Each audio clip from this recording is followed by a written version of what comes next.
gitu ya. Jadi yonasi tetap jalan, cuma kita Baik.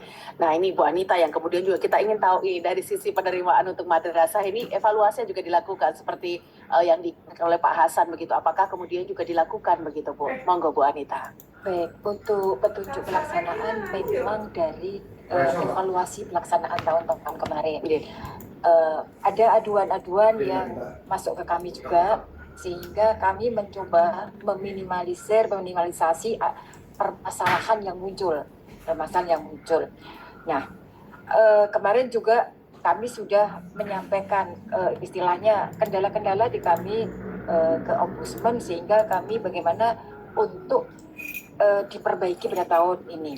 Nah, tadi ada disampaikan oleh Pak Suci untuk kuota cadangan. Sepertinya tahun kemarin kami juga diminta mengirimkan dari madrasah, Pak, sehingga dikunci EDSN-nya waktu itu. Nah, harapannya tahun ini yang sudah diterima di madrasah itu juga akan dikunci EDSN-nya untuk masuk kuota cadangan.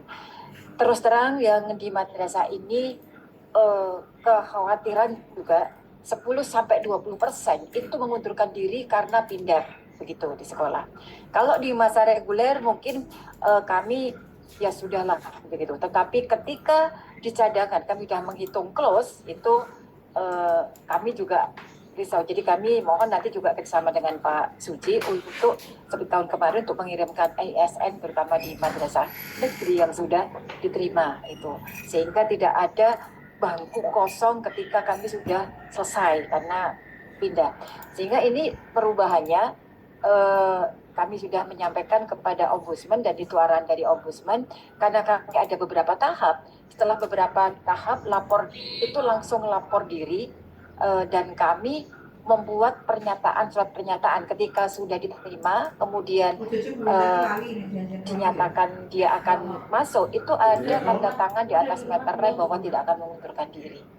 Karena agak sulit terutama untuk negeri juga untuk menghitung ketika di akhir ternyata mereka lepas. Nah itu maka kami sudah izin ya untuk pertemuan orang tua, kemudian pada setiap tahap.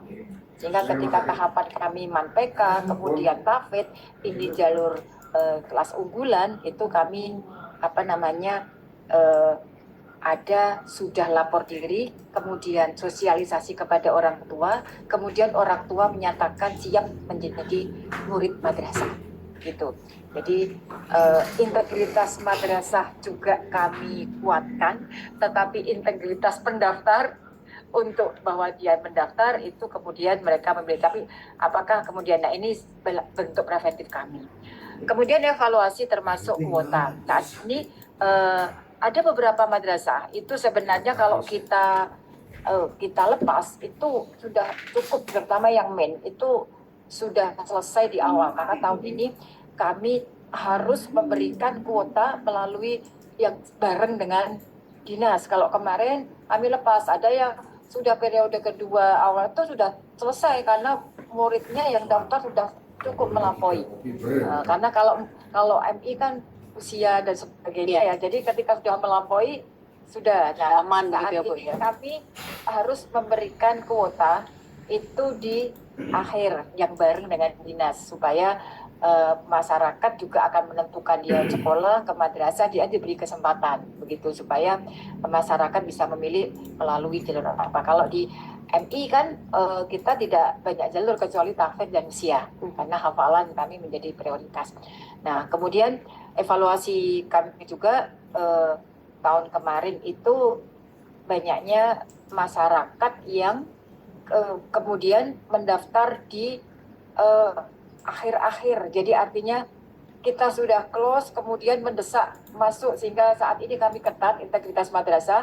Saat sudah tanggal 25 April itu close, kemarin kami sudah sosialisasi kepada seluruh ketua PPDB untuk 25 April close, sehingga pada gelombang terakhir itu harus bareng dengan dinas.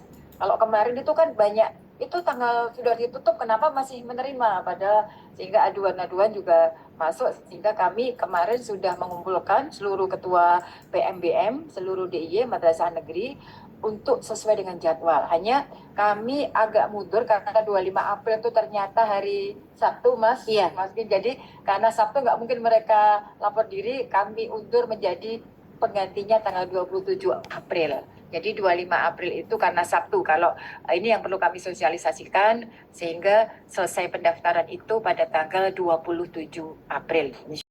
Semua akan dengan juklak terutama yang negeri.